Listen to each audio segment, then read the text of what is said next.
Exatamente como eu havia dito que iria acontecer em um vídeo meu gravado há 3 ou 4 dias, o presidente Lula foi bater as portas do nosso egrégio Supremo Tribunal Federal, a fim de tentar derrubar a rejeição pelo Congresso Nacional do decreto que propunha o aumento do IOF, Imposto sobre Operações Financeiras, para tentar aí diminuir o rombo que ele próprio criou quando assumiu a presidência de 2023 em diante.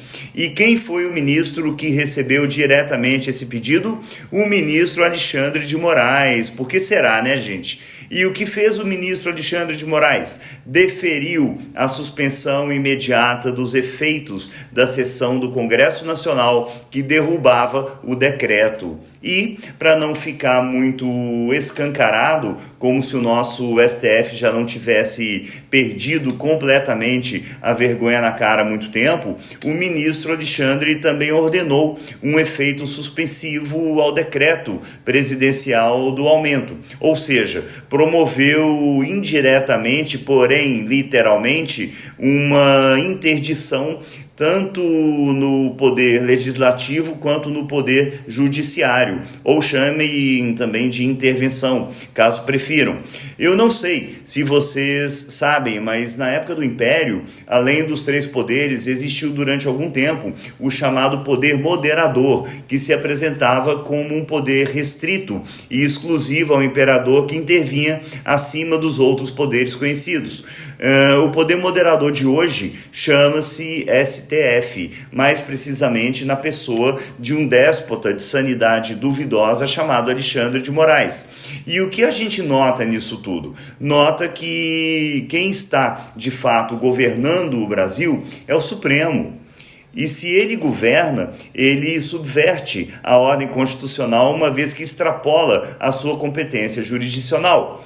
E um governo, qualquer que seja, utilizando-se aí a palavra governo entre aspas, que subverte a ordem constitucional e extrapola a sua competência jurisdicional, pratica uma ditadura.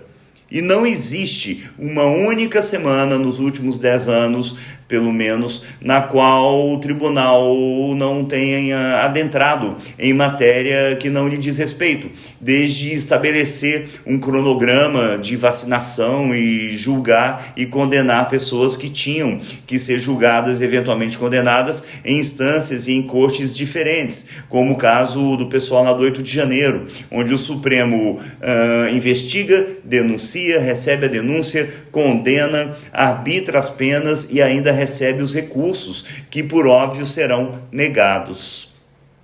A Constituição Federal de 88, conhecida como a Constituição Cidadã, como disse Ulisses Guimarães, foi promulgada como um marco fundamental na redemocratização do Brasil após 21 anos de ditadura militar, sendo ela essencialmente antiditatorial em sua concepção e em seus princípios.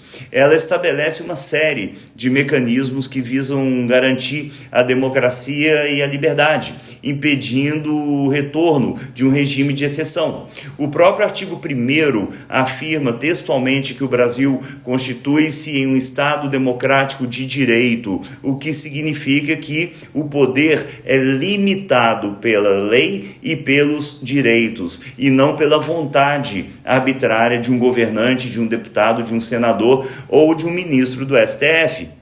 Um dos pilares da Constituição é exatamente a separação e a independência dos poderes da União, além dos direitos e das garantias fundamentais aos brasileiros, esse é o artigo 5º, além também da previsão de vários mecanismos para que a sociedade e as instituições em geral possam controlar e fiscalizar os 3 poderes da República, impedindo abusos e o desvio de práticas autoritárias.